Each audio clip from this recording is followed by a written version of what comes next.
Have you gotten bored of your favorite games? Do you just want something new? Have you spent over 4,000 hours of your life playing this game and your mom tells you to get a job, but you just can't get enough of painting a map for the 10,000th time? Speaking from experience, by the way. Introducing mods, like playing COD Zombies in a McDonald's, or killing grunts with a saxophone in Halo 3 ODST. But that begs the question, what is a mod?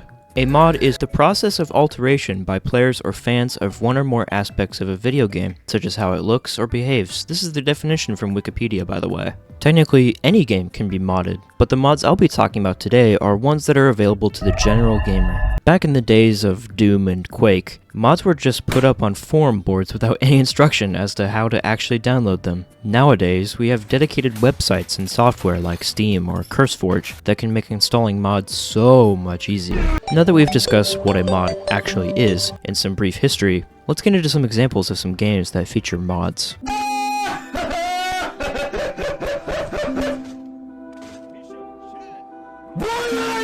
Minecraft is famous for its mods and add-ons. Mods for this game can encompass virtually every category: UI and loading screen changes, new mobs, items, structures, and dimensions, mods that go with other mods that are known as add-ons, even full game reworks like Divine RPG are available to play from various websites like CurseForge. Here are some of my personal favorites. BM Exosphere is a massive mod pack that adds an insane take on world generation and overall exploration.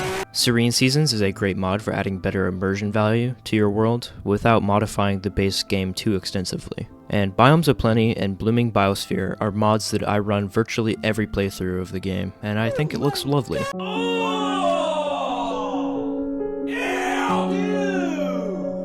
Now, I think FNF is as terrible as the next guy, but there's no denying the insane culture of modding that formed around this game during its existence. When the game first released in 2020, mods were relatively small with limited storytelling and less than ideal music and gameplay. Over the course of the game's lifespan, modders of the game grew more and more talented. Obviously, most of the mods nowadays are mods that add new characters, cutscenes, and songs. These mods add their own music and custom character sprites, and can also tell stories of their own. I would be remiss if I didn't talk about mods like Mario's Madness or Hit Single Reel. Both mods aim to tell a story of their own and have some pretty good fan-made music to boot.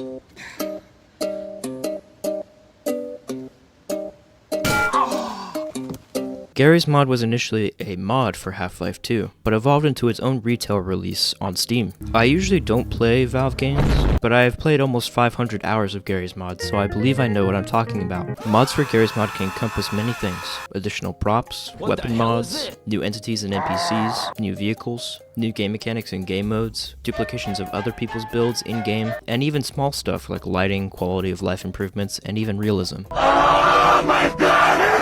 Oh my God! In the COD Zombies community, there are many who create fan-made maps that are often called custom zombies maps. Many maps made for the game can even include custom assets and abilities, such as new weapons, perks, and mechanics. Remasters of old maps are a common subtype of custom zombies experience, remaking old maps in a new engine. Master Chief, you mind telling me what you're doing on my turf? Sir.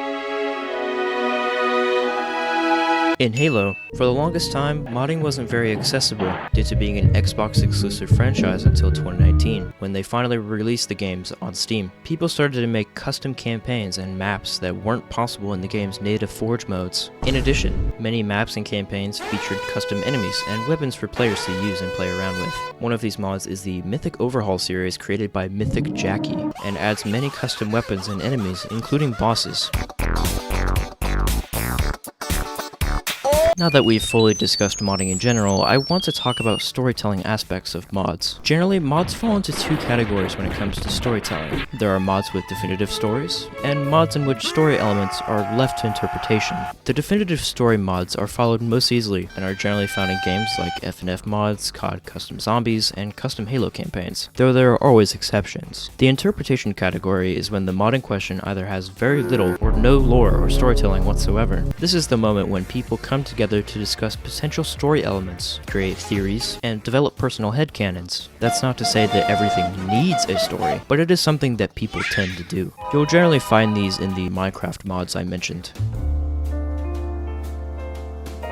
To summarize, games can sometimes get boring, and mods can sometimes rejuvenate potential interest. Mods sometimes are good and are sometimes very bad. Mods can also sometimes have a story attached to them, but sometimes they don't, in which case others will sometimes come up with personal headcanons and theories. Sometimes. I would like to thank you for watching this video today, and I'll see you all next time. Take care out there.